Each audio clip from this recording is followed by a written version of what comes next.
युद्धको यो माहौलमा मेरी साथीले दर्शकहरूलाई कस्तो कविता सुनाउँछिन् भनेर म आज आएकी छु। लुस भन त साथी, आज मलाई र मेरा दर्शकलाई तिमीले के कविता सुनाउने छौ, कस्तो कविता सुनाउने छौ? आज भारतको परिस्थिति साह्रै राम्रो छैन।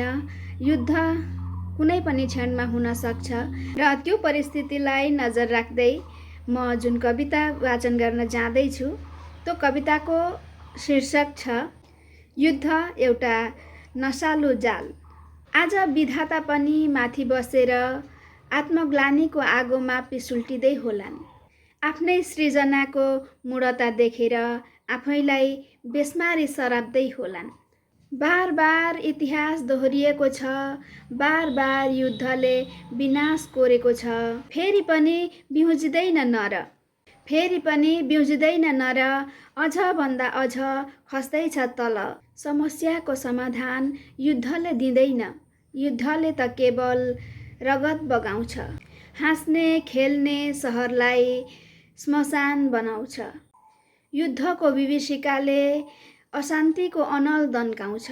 रावणको लङ्का जले झैँ, कौरव कुल मासिए झैँ, एकै झट्कामा हिरोसिमा चखाप भए झैँ। विध्वस्त हुन्छ मानवता पनि युद्धको आवरणभित्र।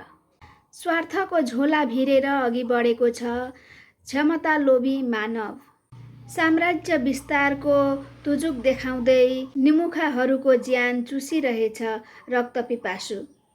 कहिले टुक्रिने हो यो नशालु जाल, कहिले आउँछ मान्छे होसमा। अन्तर्द्वन्द्व, बाह्य कन्दल, हत्या, हिंसा, समर महासमर पर लखेटेर सद्भावनाको सुगन्धित फूल कहिले फुलाउला।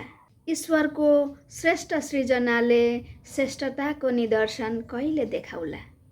साँच्चै साथी, तिम्रो कविताले भने जस्तै युद्धले कहिल्यै पनि राम्रो परिणाम दिन सक्दैन। युद्धले सधैँ विनाशै मात्रै लिएर आएको हुन्छ। मेरी साथीको यो कविता मलाई त साह्रै मन पर्यो। हजुरहरूलाई कस्तो लाग्यो अवश्य भन्नुहोला। र साथै म र मेरी साथीको गन्थन मनपर्छ भने मेरो यो पेजलाई फलो गरिदिनु होला र मलाई अघि बढ्न सहयोग दिनुहोला। हजुरको सहयोग हुँदा मलाई अघि बढ्न प्रेरणा मिल्नेछ।